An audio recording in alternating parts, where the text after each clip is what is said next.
Cinnabon donated to the Orange Man's campaign, so I'm reverse engineering their recipe. They don't deserve my money, but I do deserve a sweet Cinna treat. This is my second draft and I've already pretty much nailed it. I don't make BS copycat recipes like the others. I don't rest and I'm not satisfied until it's completely indistinguishable from their original. While the first dough was really delicious, it was not indistinguishable, so I obsessively read the ingredients list over and over and over, and I realized two things. One, I had left out the other leavening agents outside of the yeast. More importantly, margarine was only listed in the ingredients twice, which lets me know that we have it in the filling and in the frosting, but not in the dough. Their dough is actually made with oil. Their ingredients list does mention the fact that they use natural and artificial flavorings, so I added butter extract to compensate for the lack of butter flavoring in oil. A number of people asked me in the first draft, why don't I use real butter? Why am I using margarine? And the answer is quite simple. Cinnabon uses margarine and so too shall I. I know that we've all grown accustomed to other creators making just a generic delicious cinnamon roll and using Cinnabon's name for clout, but that's not what I'm doing here. I am making their cinnamon roll. Any recipe for Cinnabon that uses real butter or heavy whipping cream is lying to you. Cinnabon does not use those ingredients throughout the entire recipe. A lot of people also wanted to tell me that they use Ceylon cinnamon. They absolutely do not use Ceylon cinnamon. They use a proprietary Indonesian cinnamon they call Makara, which also goes by the name Korintje. The first brand that I tried had a disappointing flavor profile, but McCormick Culinary nailed it. After letting my dough rise for about an hour, I punch down my dough and then I roll it out into a rectangle. One thing I learned from my first batch is to be very meticulous about keeping the dough into a rectangle, because it's going to make it so much easier when it comes time to roll and cut the cinnamon rolls. And like I mentioned in the first draft, they use a proprietary margarine. I did check the ingredients list of about 30 different brands of margarine from different countries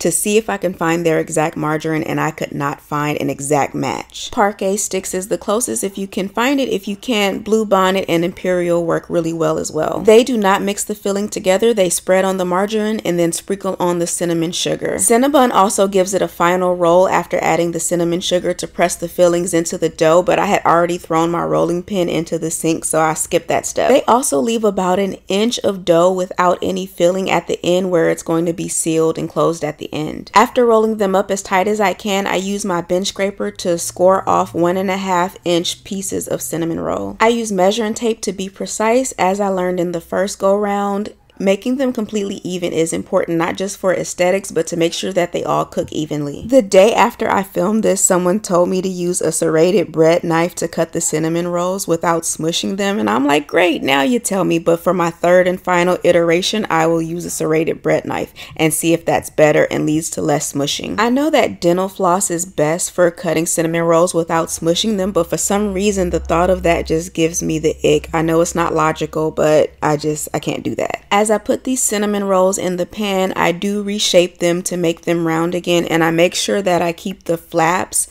on the inside, and that'll keep them from unraveling as they expand and do their second rise. I did not put the end pieces in this pan because they messed up the evenness of my bake last time, but I put them in the freezer so I could bake them at a different time because I do not believe in food waste. I covered them with plastic wrap and let them rise again, and then straight into the oven while I make my frosting. If you saw the last video, you know the first frosting was kind of a fail, but this one came out a lot better. Cornstarch and water being listed in the ingredients really threw me off because a slurry and a frosting just doesn't make sense to me. After reading the ingredients list over and over and over to obsession, I realized that they also use corn syrup solids. Then it hit me, what if the water was to reconstitute the corn syrup solids and the cornstarch is what naturally occurs in powdered sugar? Coupling that with lemon flavor, I think we nailed it. We are 99% there. I am so happy with this recipe. The third and final installment of this recipe is going to have me testing and evolving the flavor profile of the frosting. Everything else is absolutely perfect. I am so happy with this.